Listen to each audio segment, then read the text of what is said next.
What kind of person rips up a disabled teenager's college dreams right in front of her?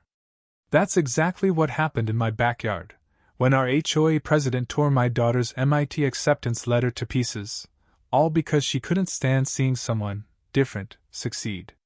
I'm Sarah Thompson, and for 7 years, my daughter Emily and I have called Willow Creek, a tidy suburban neighborhood in Boston, our home. Emily has mild cerebral palsy and uses a wheelchair, but her brain? It's a powerhouse. Coding, math, robotics, a genius at anything she tries. MIT was her dream since she was a kid, sketching circuit boards at 12. I'm a single mom, an ER nurse at Boston General, pulling double shifts to afford Emily's specialized gear, tutors, and our modest house in this pricey neighborhood. The schools here are top-notch, worth every stretched paycheck. When we moved in, neighbors were kind, holding doors for Emily, inviting her to barbecues, helping with bags. But then Margaret Reynolds swept in as HOA president 4 years ago, all sharp suits and sharper glares. A tall woman in her late 50s, with sleek gray hair and a permanent scowl, she campaigned hard on property values and standards. It didn't take long to see what she really meant. People like Emily didn't fit her vision of perfect. Trouble started when I built a wheelchair ramp at our front door. I had every permit, city approval, the works. But Margaret slapped me with a violation notice for unauthorized modifications, and sold blight. Homes like yours drag down values by 15 fan tram when they look like clinics, she said, eyeing the ramp like it personally offended her. My hand shook, but I stayed calm. It's not a clinic, Margaret. It's access.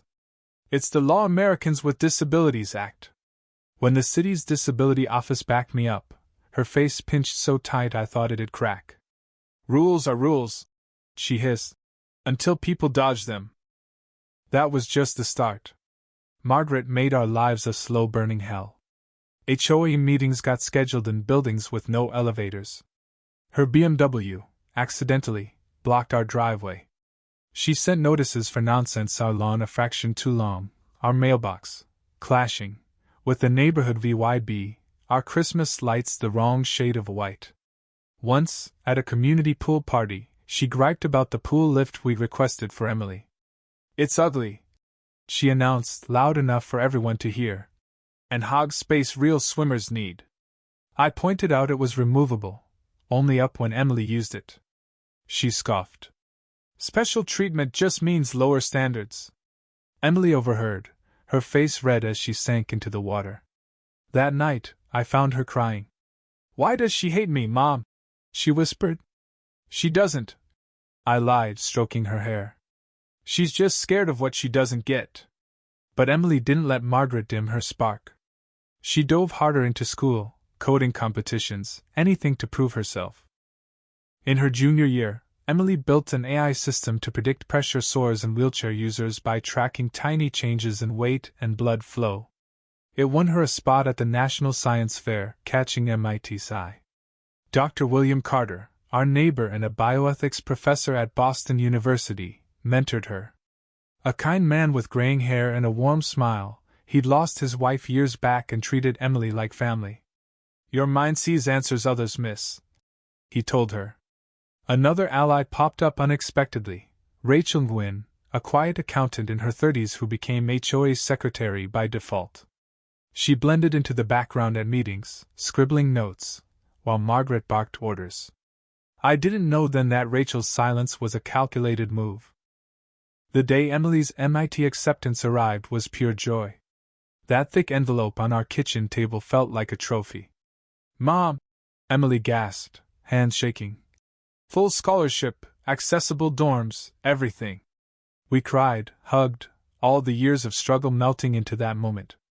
I wanted to celebrate right, so I planned a small backyard party, close friends, Emily's teachers, a few neighbors. Nothing fancy. A cake in MIT's red and gray, balloons, a buffet. The day was perfect, sunny with a soft breeze. Dr. Carter brought MIT-themed decorations. Emily's math teacher, Ms. Larson, gifted a 3D printed MIT dome. Neighbors dropped by with cards. Emily wheeled through the crowd, her shy smile glowing. For once, she wasn't the wheelchair girl. Just a brilliant kid with a big future. Dr. Carter clinked his glass for a toast. In 30 years of teaching, I've never been sure of a student's potential, he said, looking at Emily. MIT's lucky to have you. Everyone clapped. That's when Margaret Reynolds stormed in. No knock, no call, just her clicking heels and a white suit screaming authority. She marched through our gate like she owned the place. Excuse me, she snapped, her voice slicing the air. No HOA approval for a party this big. The chatter stopped dead. 20 pairs of eyes locked on her. Margaret, I said, heart pounding but voice steady. It's a family event. Rules only need approval for over 25 guests. Her lips thinned as she scanned the crowd, counting. I see 20, and your music's loud enough to hear from the street. Bylaws, Section 8, say noise beyond your property needs board approval. Dr. Carter stepped up. I'm on the board, Margaret, and I know the rules. Weekend afternoons before 7 are exempt, per last year's amendment. Her nostrils flared. She wasn't used to pushback. Then her eyes landed on Emily, showing her MIT letter to a teacher. What's this? Margaret cooed, fake sweet, snatching the letter from Emily's hands. Emily's face fell, hands frozen in midair. Can I have it back, please? She asked, voice small but firm. Margaret held the letter up, squinting like it was a forgery. MIT, full scholarship? How nice. Quotas must be generous these days. The yard went silent. Emily's eyes shimmered with tears, her chin trembling. My blood boiled. Margaret, give it back. No, I said, voice low and hard. She ignored me, tapping the MIT seal. You know, I bet MIT's so desperate to look inclusive they're scraping the bottom of the barrel. Unfair to kids who actually earn it. Emily whispered. I earned it. Margaret sneered. Did you, or was it special treatment? Special dorms, special scholarship, special pity card. I lunged forward. Enough. Give it back and get out. Margaret met my eyes, a smirk twitching her lips. Then, slow and deliberate, she tore the letter in half. Then quarters. Then eighths. The ripping sound echoed like gunfire. Pieces of Emily's dream fluttered to the grass. Oops, she said, mock innocent. Clumsy me. Emily's sob broke the silence. I couldn't move, couldn't breathe. Then a new voice cut through. How dare you? Rachel Nguyen stood at the gate, phone up, recording. I've got it all, Margaret. Margaret's smug mask slipped, her eyes darting to the blinking red light. Recording me? That's against policy. Rachel didn't flinch. Actually, bylaws allowed documenting HOA enforcement. Section 12. I wrote it. Dr. Carter knelt, gathering the torn pieces. This is harassment and discrimination, he said. The ADA doesn't take kindly to this. Margaret's face reddened. I was enforcing. You were bullying a disabled kid. I snapped, stepping between her and Emily. You're done, Margaret. I turned to Emily, her shoulders shaking. You earned MIT, I said. Your AI's SAVYing lives. Top SAT scores, national awards. What's Margaret done? Pick on families.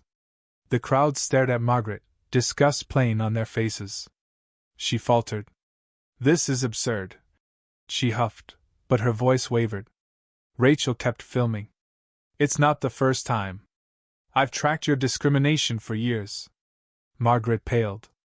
You can't prove. We have video, witnesses, and your own words, Dr. Carter said, holding the scraps.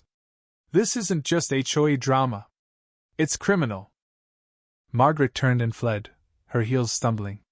The party fizzled out, the joy ruined. That night, Emily stared at the torn letter. We can tape it, I offered. She shook her head. It's not the same. In bed, she asked. She can't take MIT away, can she? No, honey, I said. No one can. But her next question gutted me. Why does she hate me? I fumbled for words. She's scared of you pro-VYing her wrong. Your success shows her prejudices are garbage. Emily was quiet, then said, I feel bad for her. I marveled at her heart. You're kinder than me, I said, kissing her forehead. Sleep didn't come. I replayed the scene, cursing myself for not stopping Margaret sooner. By morning, I was done grieving time to fight. I called MIT's admissions office. They were horrified and sent a new letter, hand-delivered by Dean Clara Kim, who told Emily, Your application was stellar. No quotas, just talent. Dr. Carter, also a disability lawyer, helped us file complaints with the HOA's parent company and the DOJ. Rachel handed over her VY Dale and a 2-year log of Margaret's abuses, dates, witnesses, every snide remark. Why wait so long? I asked. A pattern's harder to dismiss, she said. Her sister used a wheelchair, too, fueling her quiet crusade. The community rallied. Neighbors brought meals, cards, even tried fundraising for Emily's MIT gear, though her scholarship covered it. 3 days later, the HOA board ousted Margaret in a packed emergency meeting, where residents aired years of her tyranny. But the real storm was online. Rachel's VY Deo exploded, trending as MIT Karen. News outlets ran headlines. HOA leader destroys disabled teen's MIT letter. Margaret's PR firm suspended her, spooked by clients bailing. The DOJ launched an ADA investigation, threatening fines and CERVYC. Then came a bombshell. At the HOA meeting, old Mr. Harold Grayson, a retired mail carrier, stood up. Margaret's got a son, James, with Down syndrome. Lives in a group home. She never talks about him, never VY sits. My cousin works there. The room gasped. Margaret's cruelty clicked. She wasn't just hating Emily, she was running from her own shame. A week later, a letter arrived, Margaret's handwriting on it. I almost trashed it but opened it instead. Sarah, Emily, I have no excuse. I've hurt others to hide my pain. My son deserved better. Emily deserved better. I'm Leah VYing the HOA, MO VYing soon. I've started an accessibility fund for the neighborhood. It's not enough, but it's something. Emily read it, then asked, Should we see her? I hesitated, but her resolve won. Maybe it'll help us all. We went to Margaret's house, half-packed, her perfect facade gone. Without makeup, she looked frail, tired. A photo of her with a young James sat alone on the mantel. She admitted her shame over James's diagnosis, her failed marriage, her obsession with control. Seeing Emily thrive, you fighting for her, it showed me what I couldn't be. Emily wheeled closer. Hiding him didn't fix the pain, did it? Margaret shook her head, crying. I'm seeing James next week. First time in years. She gave Emily a leather journal, embossed with her name. For MIT, she said. The world needs your voice. Margaret moved away, started therapy, volunteered for disability causes, and rebuilt ties with James. The HOA, now led by Rachel and Dr. Carter, passed Emily Thompson standards for accessibility, pool lifts, wider sidewalks, the works. Emily's killing it at MIT, her AI in trials, mentoring disabled STEM kids. She calls me Sundays, laughing about campus life, unbothered by the occasional ignorant professor. Success isn't pro-VYing Margaret wrong, she said once. It's pro-VYing I'm right. Her story went viral again, this time for good.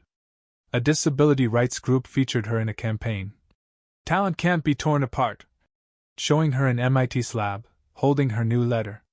Donations poured in, schools fixed access policies, parents reached out to Emily. At an awards ceremony for her AI, I watched her shine, thinking how Margaret's cruelty sparked a movement. One woman's hate exposed the community's strength, Emily's spirit, and even Margaret's redemption. She sent us a photo recently, smiling with James at his group home picnic. Emily texted back, Healing's when we face our scars. That day in our yard could have broken us. Instead, it built a world where barriers fall, one brilliant mind at a time.